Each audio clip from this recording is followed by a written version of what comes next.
임종 과정에 있는 환자에 대한 무의미한 연명 의료를 중단할 수 있도록 연명의료 결정법이 다음 달 4일부터 시행됩니다. 이 법의 시행을 앞두고 연명의료 중단 대상과 범위, 판단 절차 등 궁금한 내용이 많은데요. 오늘 성산생명윤리연구소 이명진 원장님과 함께 자세한 이야기 나눠보겠습니다. 원장님 어서 오십시오. 네, 안녕하십니까. 먼저 의료 결정법, 연명의료 결정법이란 무엇인지 정리해 주시겠습니까? 네, 연명의료 결정법이라는 것은 환자가 소생불능 상태에 있을 때 어떤 의료로도 다시 소생할 수 없는 단계에 이르렀을 적에 연명의료라는 그 네 가지 의료 행위를 하지 않는 것을 말합니다.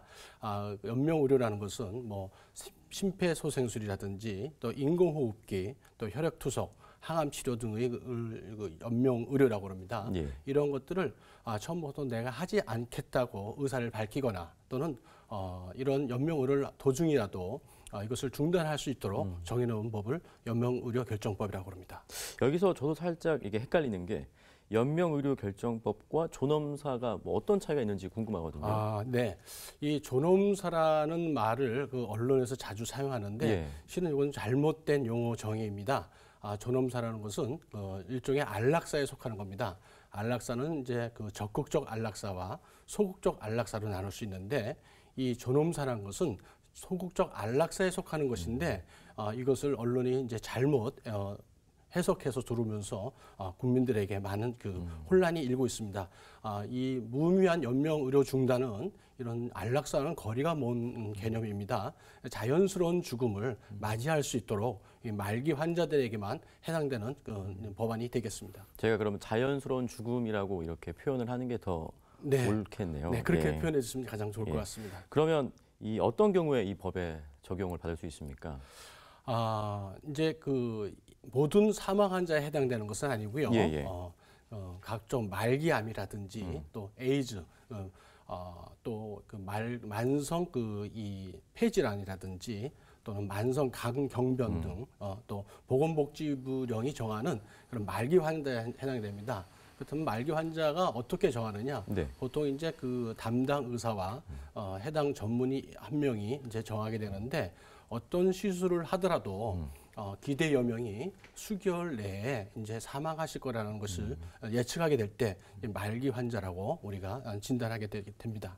근데 전문의도 사실 이 예측이 쉽지는 않을 것 같은데 임종기를 예측하는 게. 그렇죠.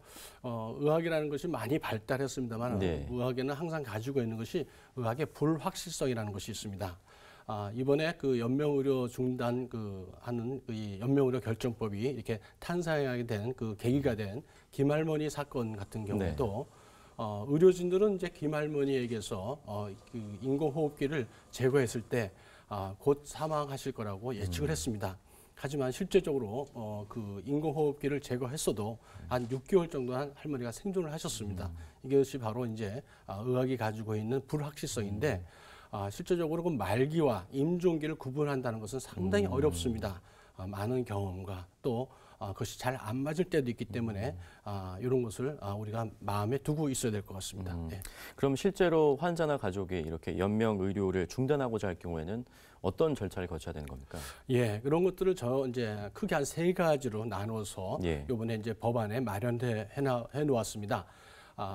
평소 때 당신이 이제 본인이 연명의료의 상황을 할 상황이 됐을 적에 난 연명의료를 하지 않고 자연스러운 죽음을 맞이하겠다고 이제 의사를 밝힌 경우가 있고 또 이제 밝히지 못한 경우가 있습니다.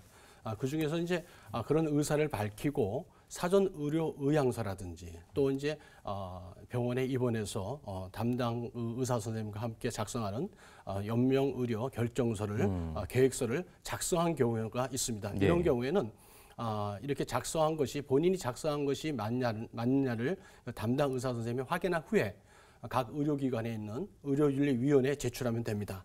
이런 경우가 하나 있고 또 하나는 본인이 이제 연명 의료 중단에 대한 의사를 밝혀서 사전 의료 의향서를 써놓았지만은 그때 당시 이제 이거를 의사가 확인하지 못할 의식 불명의 상태가 있을 수 있습니다.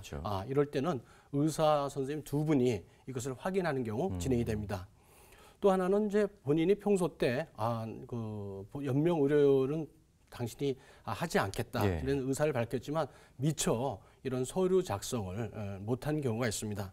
이런 경우는 그 가족 중에서 2명 이상이 그 본인의 환자분의 의사를 밝히고 그 밝힌 의사에 대해서 의사 선생님 두 분이 진위가 확실하다면 이제 진행되게 되어 있습니다. 하지만 이제 제일 문제되는 것들이 이런 의사를 밝히지 않은 경우가 대부분이 문제가 되고 있습니다. 특히나 이제 미성년자의 경우는 법정 대리인이 이제 그것을 요청하게 되어 있고요. 또 이제 그렇지 않은 경우는 이제 가족이라고 이제 얘기하는데 배우자나 직계 좀비속 모두가 합의해서 이제 그 요청할 때는 이제 진행이 되게 되겠습니다. 교회는 어떤 역할을 감당해야 될까요? 이 연명 의료 결정법에 대해서. 무엇보다도 저희들이 이제 크리스찬으로서 이제 죽음에 대해서 잘 정리를 하고 또 우리가 그런 죽음에 대한 그런 개념을 신앙적으로 잘 정리하고 있어야 됩니다. 죽음은 일반 사람들이 생각하처럼 어떤 패배나 저주가 아닙니다.